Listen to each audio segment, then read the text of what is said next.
Welcome to Emotional Sobriety. Welcome to the podcast, everyone. It's a very special episode.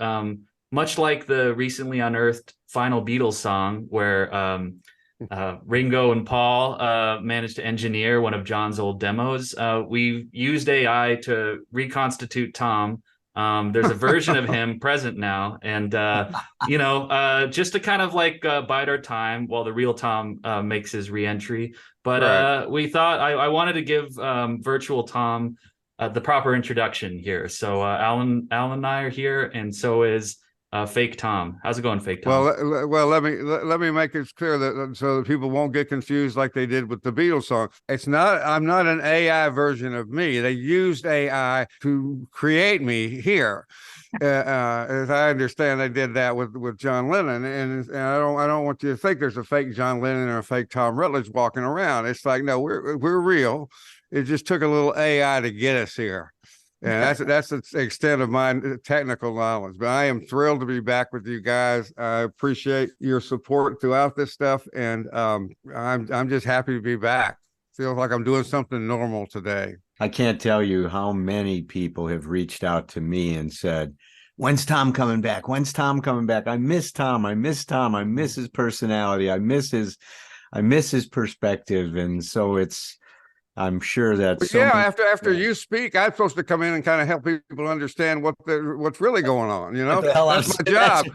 That is your job. So they're all out there. Now that Allen has confused you with so much content, let me tell you this in sort of a down and simple way. But you're going to give them a nutshell. A nutshell.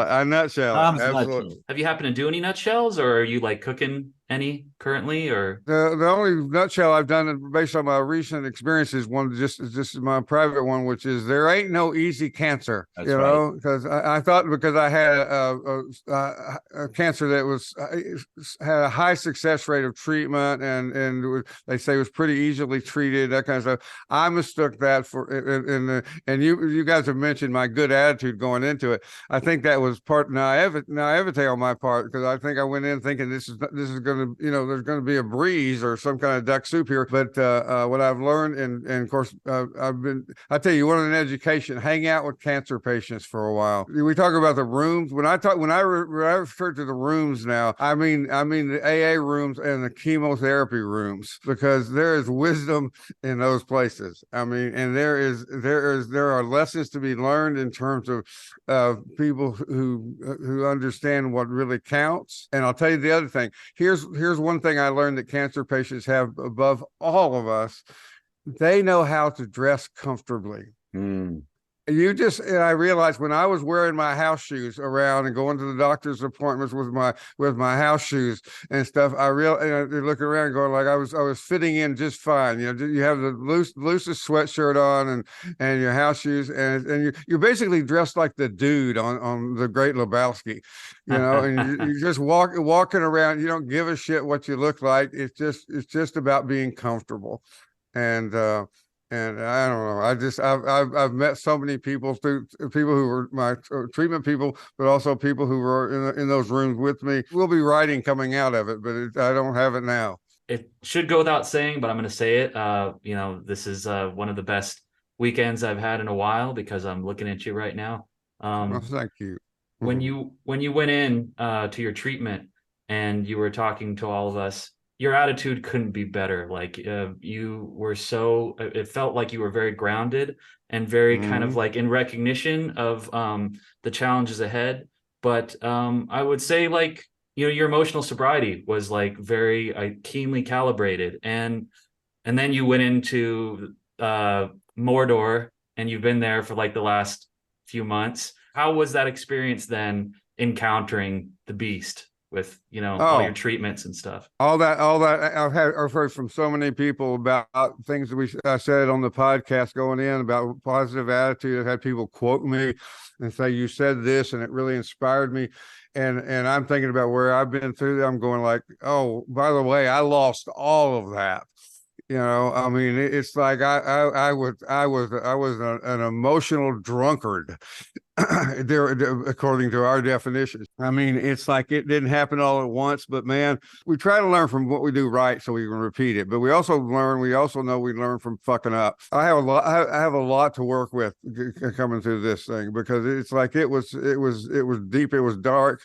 I was naive as hell, thinking that because I have a easily, supposedly, according to the statistics, easily treated cancer, or very successfully treated cancer, that it was not going to be real hard. And when I've gotten validation from lots of cancer people since then, it's like, if we read a book about this, Alan, it's going to be, there ain't no easy cancer.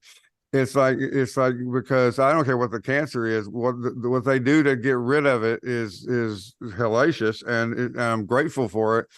But it's like, no, man, I was to the place where I had nothing. And it's like, and I was close to not feeling like I had any hope or anything. I was as deep in it as you could be. And I feel like I'm regaining it as I come back out of that. But it's like, yeah, no, I did not maintain that good attitude throughout.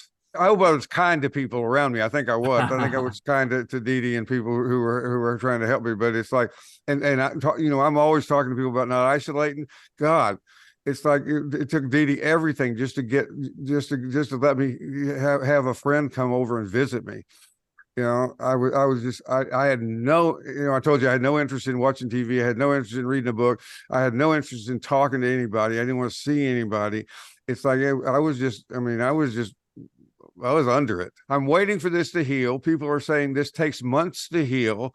Talking about the after effects of radiation and chemo, and they say it takes months to heal. I tell you, there's one prophecy that the people had told me ahead of time that is absolutely true. There's something very unique about how the radiation thing hits your energy. I've heard people described it, but it was like. It's funny. My brain never really felt like it was without energy, but I felt like a toy who somebody just took the battery out of it physically. It's like there was just nothing. It was just zero energy at all. I could just, and I could just sit for long periods of time, or and thank goodness at first, just sleep for long periods of time, which I needed to do. Yeah, but inside my head, and I might have done okay on the outside looking in. Conversing with other people, but inside my head, it was just fucking dark. And I'm very grateful to be back with you guys today. When they say relapse is a part of recovery, I think of, Alan, you talked about some of the earliest days of your breakup recently, and like just how dark things got.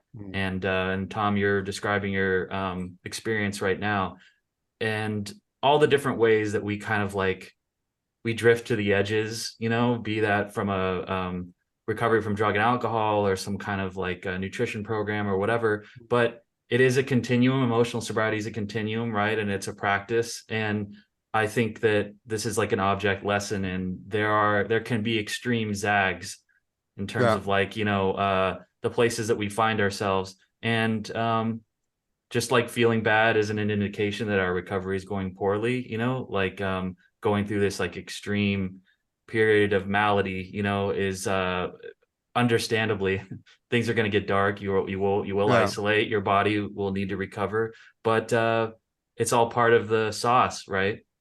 All right.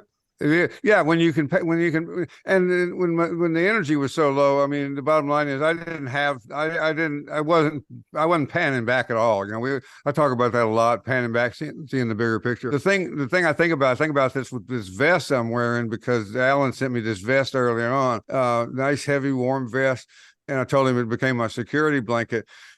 To me, it kind of represents, like, when I'll tell people is if you're going into a dark place, tie this rope around your waist and give the other end to us. And it's like that. So I'm tethered to you guys. I don't think I was thinking of that at the time, but as I come back out of that, I can feel that. I can, I knew, and this vest kind of represented that as I become more aware, able to think it through, and just knowing that I knew I was in a bad place. I knew I was in a dark place, but I never thought that I wasn't connected. I knew you guys were there.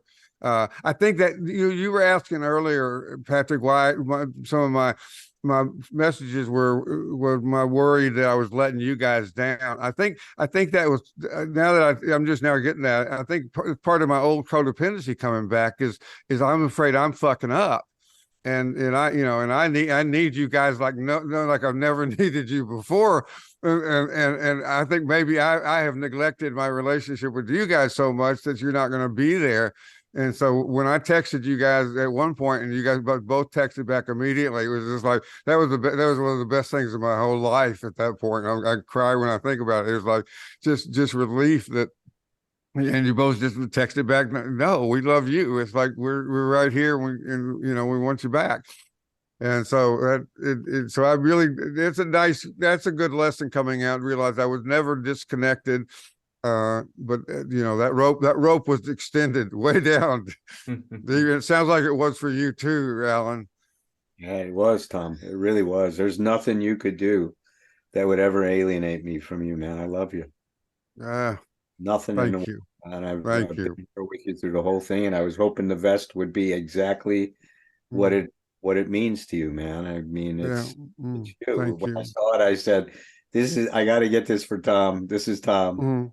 It is. Oh, it's perfect. I love it. It's like I've never had anything like it. I have vests all over the place, but I've never had anything that was like a substantial vest like this. I mean, it's sturdy. It's thick. It's warm. And it has weight to it. I can put it on. I feel, I can feel it. So I love it. Yeah. When I think of the last kind of conversations we had, or like the weeks of the podcast leading up to the pause, it's no words that you've said to me, but when I describe my my bullshit to you, or my relationship folly, or my recovery anxiety, or whatever, I would always you have this look in your eye of deep understanding and recognition. Like, you've been there, you see that. And I always felt like I was being recognized, and you knew intimately of what you spoke. That means a lot, Patrick. Thank you. I've been missing that. I was just going to say, I hope you feel that way too, Patrick, that we're here for you, and that I know you've been going through some dark times. Maybe I was thinking that maybe this podcast is cursed. The fuck, man. We just need a tsunami and a hurricane and a fucking tornado. Oh my God. No kidding. Well, and I'm excited about the project you and I are about to embark on, about taking one of your books. Yes. And now tweaking it towards the emotional sobriety. Tell everybody about that book and what we're going to be doing. Well, it's one of my favorite books that I wrote. It's called Earning Your Own Respect. It was originally published with New Harbinger Publications, and I loved working with those people, and they had wonderful editors. We even saw how it was sold. They came to me and said, "Would you like to write another book for us?" And I was, and that's unusual in the publishing business in terms of just they were taking a chance on me, and it was a perfect question, because by the time I finished the Self-Forgiveness Handbook, I realized it had delivered me to this idea that the other side of that same coin is personal responsibility, which I think is the essence, which is the core of emotional sobriety at this point, is personal responsibility. And so I wrote the book called Earning Your Own Respect, which basically is, we talk about it a lot. I think Nathaniel Branden talks about the reputation that matters most is your reputation with yourself. I mean, it's so much stuff. I'm just amazed when I look back through that book, how much stuff it could just come right out of our Thursday night workshops. Yeah. And so that's why. And so what I've asked Alan to do is I think of it as a deck of cards. You're half the deck and I'm half the deck. We're going to shuffle it together, and bring your perspective from the emotional sobriety paradigm and the language of that, and just connect it to what I believe is in that book, which is very, very consistent with it.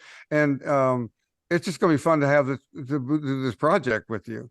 Yeah, I'm excited, man. I think it's going to Yeah. be a great book. And look at I've And I always, and you know, I'm glad that that's the other thing I want to say. I love that book, and it's been out of print for quite a while. So the other thing is you're giving me an opportunity to get that book back out there, and I think it really has some good stuff in it. And I appreciate that very much. it's good. I'm excited about the project. Look Good. forward to it. And look, I just love having you back here with us today. And Mm, it's a delight in so many thank ways. you. I really am. It's rare that I'm speechless, but I'm just happy to be here. I'm glad we can text each other. It's so quick, you know? I mean, I was just Hmm. complaining about texting, but I mean, it's all about the tools. It's all about how they're used, right? Because Hmm. we're able to Hmm. really stay connected in a profound way, I think, yeah, even through Yeah. hardcore stuff like you've been going through, you know? Yeah, that's one of the things that I've noticed. That I have a couple of friends, but one in particular, an old college friend, who basically, I don't know that there was a day or 2 days that ever went by during this whole time I was in treatment, that I didn't hear from him. And he made it. He was very clear on the front end. He said, "I'm going to text you a lot."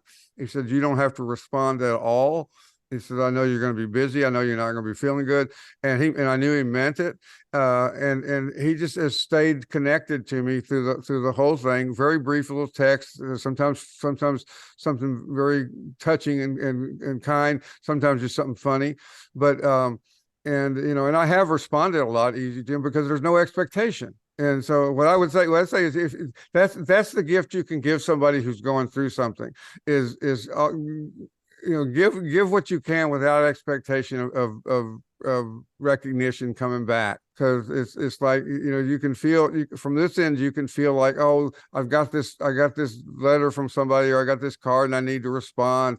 And it's like, I just didn't feel like it. My sister sent me it still sends me tons of cards in the mail, like actual get well cards in the mail. So I'm loving that.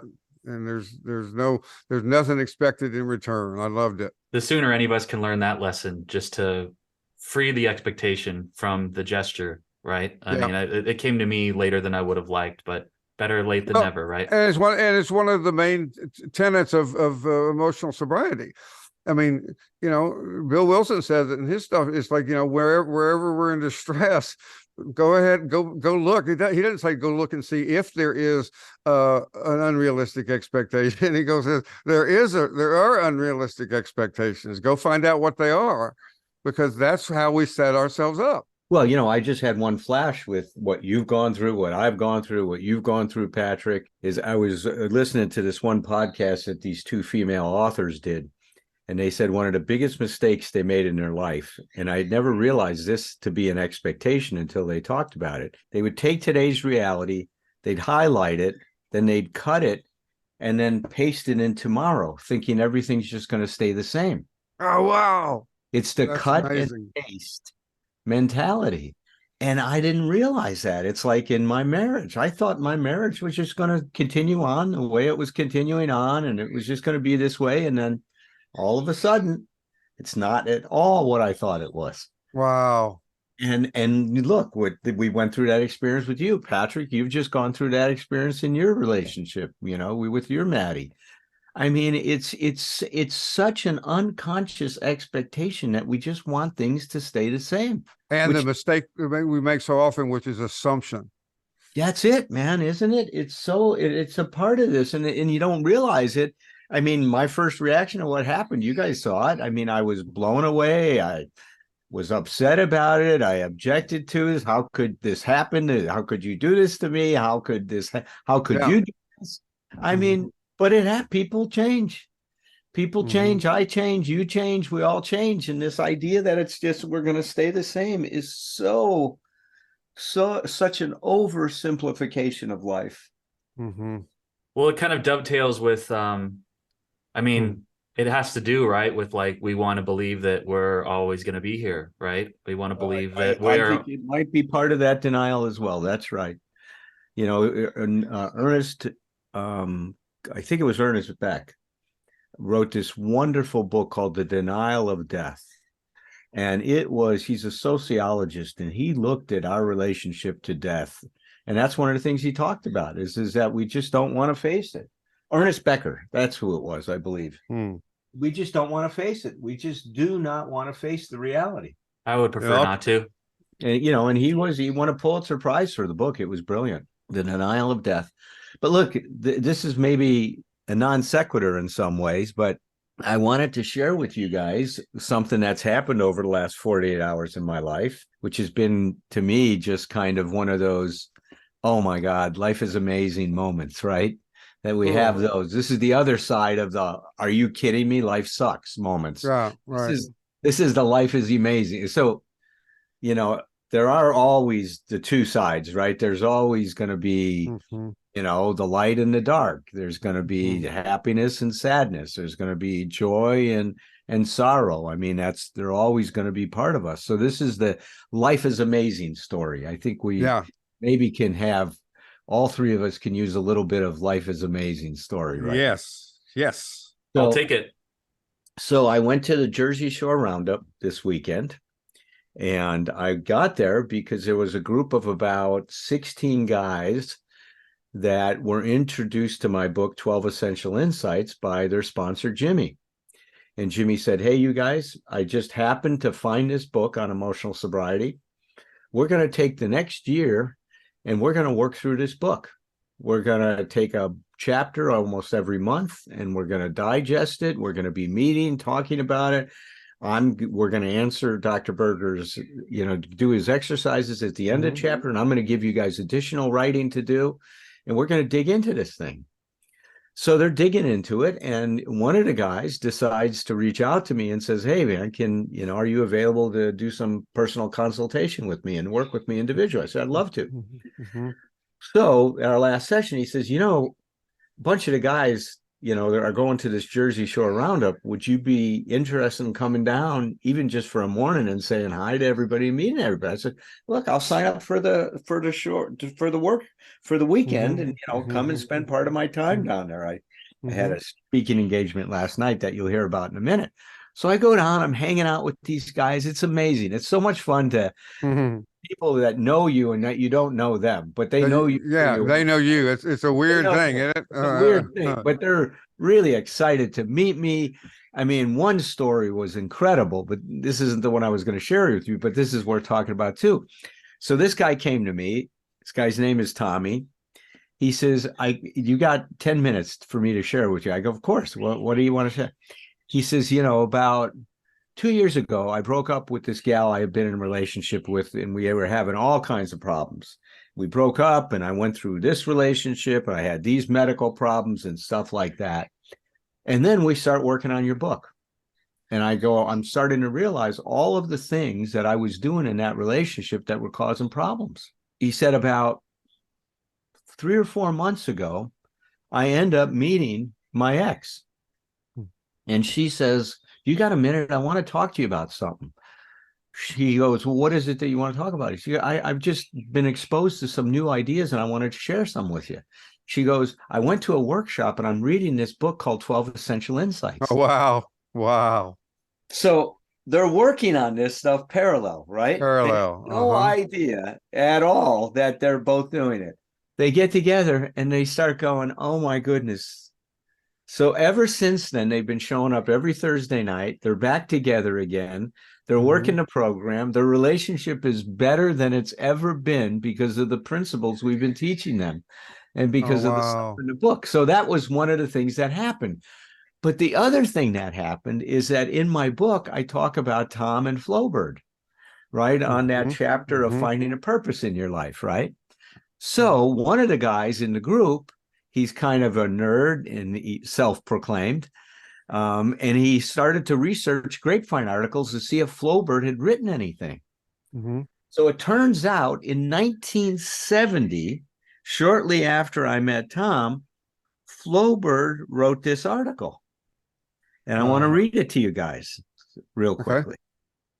And it's amazing because if I want you to close your eyes as I read this and get a sense of the spirit of recovery that was taking place around this woman. She goes, October 1970, where the birds fly, there are we. And it's by F.J. Flowbird in Kauai, Hawaii. She goes, we hold our meetings in the park and anyone interested may come. She goes, it is better to be a bird than just to think you are one. Interesting, right? It's back to that thing. It's better to own who you are than to try to be someone you're not, right? To be a bird on the wings of love. Our Beachcombers Spiritual Progress Group started in 1968 at Sunset Beach in Hawaii. It is an open meeting and a traveling meeting. Wherever our hearts tell us to go, there we will be. We haven't registered our group with the AA General Service Office because we never know where we will go next, and our only address is in care of general delivery. We usually live in a tent or a van, camping in the parks. We meet spontaneously whenever other birds fly in to see us. Mhm. Isn't that cool? I Whenever love other it. birds fly in to see us. Many so-called hippie drug addicts have sat in and found the answer to their dope addiction. We tell them alcohol is a narcotic in liquid form. Why separate it unless we want to feel superior to our fellow man? Seems the hippies think drunks are horrible people, and the drunks think dope addicts are horrible. She goes, it's really a divine comedy. Gosh, Divine absolutely. comedy. Isn't that great? Our group came to the big island of Hawaii last year. In January, we stayed at Spencer Park and had many new adventures. We planted many seeds, though some of them had to be watered by more alcohol or drugs to make them grow. And that's a cool way to say it. That's good. Yeah. Had to be watered by more alcohol and drugs to make them grow. In August, our hearts sent us to the mainland from California to Virginia Beach. Our greatest adventure there was going to Edgar Cayce's Enlightenment Center, finding many there on the spiritual path and discovering that our AA way of life and service is like unto theirs. Also, God sent us many birds from the armed forces. So there's reference to my experience with her. Sent us many birds from the armed forces. In December, our hearts told us to go back to Hawaii via California and the high desert. Arrived back in Hawaii in January. Once again, we are at Spencer Park in a tent, the ocean at our feet. Yesterday, we were 12 around the table. Our subject was, how do we know whether it's God's will or our self-will? Our goal is to live, love, laugh, and accept our happiness daily, sharing with all who walk into our lives. God works 24 hours a day, and when one of his birds yells for help, he doesn't say, sorry, man, I got to watch color TV. Also, we have found God accepts everyone that man rejects. In our group, God is the doer of the action. He is our buddy, and as we travel along, our hearts fill with tears of gratitude when we receive a letter from one of the birds who visited us and found that God truly was in his heart, waiting patiently for him to open the door and let him out. Many of our birds stay with us to kick the drugs and work the first 5 steps, which open the doors of our heart. Then one by one, they leave us to make amends and walk towards their spiritual awakening. As we try to let go of our old ideas of life, we find something happens in our hearts. As we admit, accept, and patiently correct. I like that. Admit, accept, and patiently correct. Isn't that cool? I love it. Even some of the new ideas have to be let go of. We have a lot of fun as we learn to laugh at ourselves and accept the pains of spiritual growth. Really hurts to cut loose our fears and doubts. The emotional and mental turmoil that comes when we start cleaning our inner house isn't easy to accept, and we are prone to try and find excuses to get off the hook. But when there are 2 or more going through the same pain, we're able to find the humor behind it. As we feel towards an understanding of God, he meets us more than halfway. God is quite a trip. When we reach that permanent high, nothing and no one can take it from us. Each day becomes a heaven on earth. Love rules supreme. Thank God for AA. God does provide for those who try to help others. So that's Flowbird, right? So that's Flowbird. Well, I get that on Friday. This guy sends me that Grapevine article. So Saturday night, I'm speaking in Flemington, New Jersey at the Serenity Group at 8:00. It's a speakers meeting. And the leader read my book, invited me to come and share my story, as a member of AA. And also she wanted me to speak to Emotional Sobriety that night. So I'm telling my story. And part of my story is talking about one of Flowbird's birds, Tom, came to deliver his message. You guys heard me talk about that. That was my first exposure to somebody being emotionally free, right? Totally at peace with himself and able to talk about things and accept parts of himself that I was in such conflict with and had such hate for. And here was this man that was in harmony with all of who he was. So I'm sharing about this. I thought a very, very heartfelt and very moving and inspiring discussion of my life and emotional sobriety. And then there's 15 minutes to share afterwards, right? So a couple of people get up and say, God, I got so much out of this, more than I got in my rehab for 30 days. I mean, it was like there was a real stir about the information, because one guy said, I've been going to meetings for over 15 years and no one has ever come and talked about emotional sobriety. Talk about the best kept secret, right? So the last person to share raises her hand. She's this little blonde gal in the front row, probably close to my age. She goes, my name is Candy. She goes, I am one of Flowbird's birds. Oh, that's so amazing. She goes, I was living with Tom McCall when he met you back in 1971. And she was there the whole time. She was there for my whole beginning journey. Wow. And so, I mean, talk about, what is it? Serendipity, synchronicity. Yeah. God shot. I don't care what you call it. It was like one of these like moments of like, I got goosebumps now just sharing this with you. Oh, guys. Yeah. That's amazing. I love that. After the meeting, we talk and we catch up and she shares with me her story. And then I call Tom McCall, my sponsor. Tom, you'll never believe who I met. I met Cindy in the meeting. She goes, Cindy, oh my God, Candy. Oh my God, Candy. Oh, how is she? I didn't know. I've lost touch with her all these years. I had such a crush on her. It was so wonderful. And we talked about, he told me all his stories with her. And I remember she was, she was amazing. She had this little girl that she had just given birth to.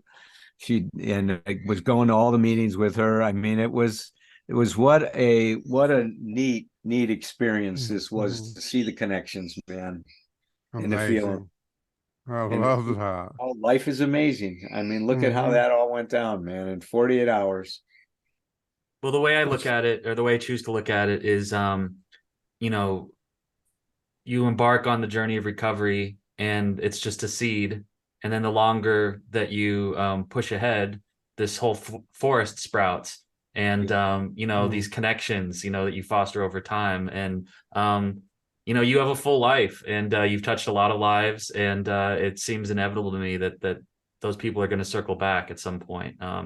It's incentive for me to keep going, Absolutely. One of the things I know people listening to the podcast don't have a visual on this, but we get to sit here and watch Allen tell his story, and one of the things I love is just you're just glowing when you're telling this story. I mean, the joy of all of this is just coming through you as you're describing it, and it's just joy. It's just the payoff of what all this work is. Yeah. And it's beautiful. It's beautiful to hear. It's beautiful to watch. And it's very important for us to know, like you said, just like there are those dark spots that we talked about before, that we go and there is suffering in the world. There absolutely is. There are these things as well. And it's important that we be open to them. Well, it's like Providence moves, doesn't it? I mean, that's kind of this thing. It's like, it's such a powerful, powerful experience. It just was, I was going to read you something that this thought reminded me of. It's a passage from Johann Wolfgang von Goethe. He goes, until one is committed, there is hesitancy, the chance to draw back.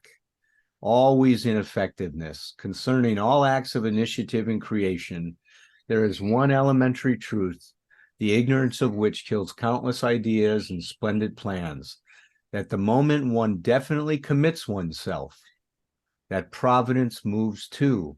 All sorts of things occur to help one that would never otherwise have occurred. A whole stream of events issues from the decision, raising in one's favor all manner of unforeseen incidents, meetings, and material assistance, which no person could have dreamed would have come his or her way. Whatever you can do or dream, you can begin it. Boldness has genius, power, and magic in it. Begin it now. Oh, And that's what wow. happens, man, that when we make this commitment to this journey, all sorts of unforeseen things happen. Look, the three of us, end up getting together and doing this podcast that ends up, being so meaningful to so many others. There was one other kind of a little lighter moment that has nothing to do with this that was kind of made me smile because I didn't have any idea what it meant at the time it was said to me. One of these gals, I'm standing there talking to some of the guys from that group, and this gal comes up to me and she goes, "Are you Dr. Berger by any chance?" I go, "Yes." She goes, "You have been in my living room this whole last week. Mhm. I've been watching your YouTube videos." And she goes, "I'm getting so much out of this and what you guys are doing on the Thursday nights and stuff." She goes, "It's amazing." I go, "Well, did you offer me a cup of coffee?" She goes, "No, I'm too damn selfish to do that." And she was really, Good for her. she was really funny. I says, "Well, we can work on that. You'll start to turn some of that." She goes, she's so excited. She's like a giddy teenager. She goes, "I want to share something with you." She goes, "I don't know if this will have any meaning to you, but it has a lot of meaning to me." She goes, "I'm more excited to meet you than when I met NSYNC 2 years ago." Oh, no. Wow. Patrick, Wow. maybe you could tell me, what does that mean? Well, yeah, to my generation, that means a whole lot. Tell Mhm. me, what is it? What Well, is it's like meeting a Beatle or something. Like, these Is are that right? the heartthrobs from our youth, Total Request Live, Britney That's Spears, Mhm. yeah, That's yeah. a And good NSYNC thing I is didn't know about it. Then my ego would have got. yeah, it's probably for the best you temper that. Yeah. That was funny, but she was a sweetheart. She was this Polish girl that's really going to be coming to our Thursday night meetings now. But look Mhm. at that's what happens with this is we start to spread this word, about what's going on. People see the value in it. And look, Tom, I think that you'll say this too, even though there were times where we felt totally forsaken by some of what was going on and some of our beliefs and ideas and stuff like that, they were still operating within us. We Yeah. couldn't shake them, man. They're Yeah. so integrated in our life, and they were in behind the scenes, and there were dark moments where I too, I was in a very dark place and didn't see any possibility, just like you, man, for what the future would gonna be. Well, if you think about it from, again, the pan back position, it's like the only reason we were able to describe the separation from that is because we have done the differentiation, Yeah, that we talk about here. It's like if I know what I don't have, then it still exists. It's like, because I think about, if I travel back in time to the places in my life when I was in dark times before I had any of this recovery, it's like there wasn't something particular that was missing. And what I could be aware of in this, when I was what I call emotionally drunk on my ass during this stuff, I was aware that I was, yeah. and that I was separated from the practice of what we talk about. And so that's the hope. That means I can get back to it. Yeah, right on, man. Right on. Well, this has been a fantastic show. What? Man, good to be back, man. Good to be back. Good to have you back, brother. Thank All you. right. We'll see you next time. All right, peace. I Quick. think you may have, but I want to hear it again. Yeah. He goes, "I, Alan Berger, affirm in the spirit of God within me and in the presence of God all about me that I am a good man, that my natural desire is to be kind, loving, compassionate, empathetic, and fair. And I am not my behaviors or reactions. I choose to believe that life is good and I will be okay." And this is the part that really resonated here this weekend. My amazing life story is far from over.